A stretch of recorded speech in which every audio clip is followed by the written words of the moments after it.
નમસ્કાર દર્શક મિત્રો, એસડી ન્યૂઝ ગુજરાતી ચેનલ પર આપનું સ્વાગત છે અને હું આપની સાથે વૈશાલી પોવારુ કરીશું નજર આજના સમાચારો પર। સાદલીથી વડોદરાના કરજણ ખાતે કરજણ વોર્ડ નંબર 7માં આમ આદમી પાર્ટીનું મહાસંમેલન યોજાયું। કરજણ તાલુકામાં વોર્ડ નંબર 7માં આમ આદમી પાર્ટીની મહાસભા યોજાઈ, જેમાં આમ આદમી પાર્ટીના નેતા ચૈતર વસાવા તેમજ અન્ય કાર્યકરો ઉપસ્થિત રહ્યા હતા, જેમાં ચૈતર વસાવાએ કરજણ તાલુકાના ભાજપના નેતાઓ પર ખૂબ જ આકરા પ્રહારો કર્યા હતા, તેમજ કરજણ તાલુકાના આમ આદમી પાર્ટીના ઉમેદવારો જંગી બહુમતીથી જીતશે એવું ચૈતર વસાવા ભાજપને ચેલેન્જ આપી છે। ત્યારે આ સભામાં ખૂબ જ મોટી સંખ્યામાં જનમેદની ઉમટી પડી હતી। Reporter Rahul Prajapati, SD news Gujarati, Sadhli.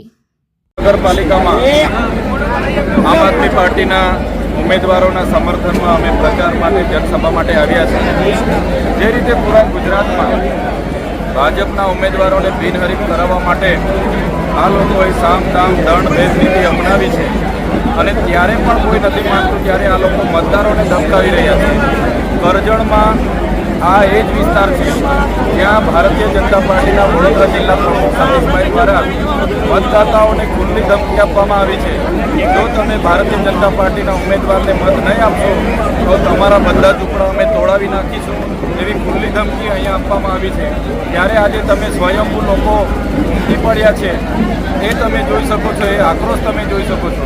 અમે આપના માધ્યમથી ભારતીય જનતા પાર્ટીના જિલ્લા પ્રમુખ અને એમના નેતાઓને કહેવા માગીએ છીએ, આ લોકોના ઝૂંપડાઓ માટે જો તમે તોડવાની વાત કરતા હોય તો અમે આ ચૂંટણીમાં એનો જવાબ આપવા માટે મતદાતાઓ તૈયાર છે।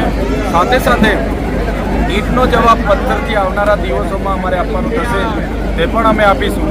આજે અમે કરજણની જનતા સાથે છે, કરજણની જનતાને પણ અમે વિશ્વાસ આપીએ છીએ, જો આ લોકો ખોટી રીતે તમારા ઝૂંપડા તોડવાની વાત કરશે તે દિવસે અહીંનો નેશનલ હાઈવે કરજણ ટોલ નાકા પર પણ બંધ થઈ જશે। અમે આ લોકોને પરિવાર માનીએ છીએ, અમારા ઉમેદવારો આ લોકોને પરિવાર માને છે, એટલા માટે મતથી ગોખલાયેલા ભાજપના લોકો આવી ખુલ્લી ધમકીઓ આપે છે, પણ એવી ધમકીઓથી આ જનતા અને અમારા ઉમેદવારો ડરવાના નથી। એનો જવાબ ઈંટનો જવાબ અમે પથ્થરથી આપવાનું થશે તો પણ અમે આપીશું।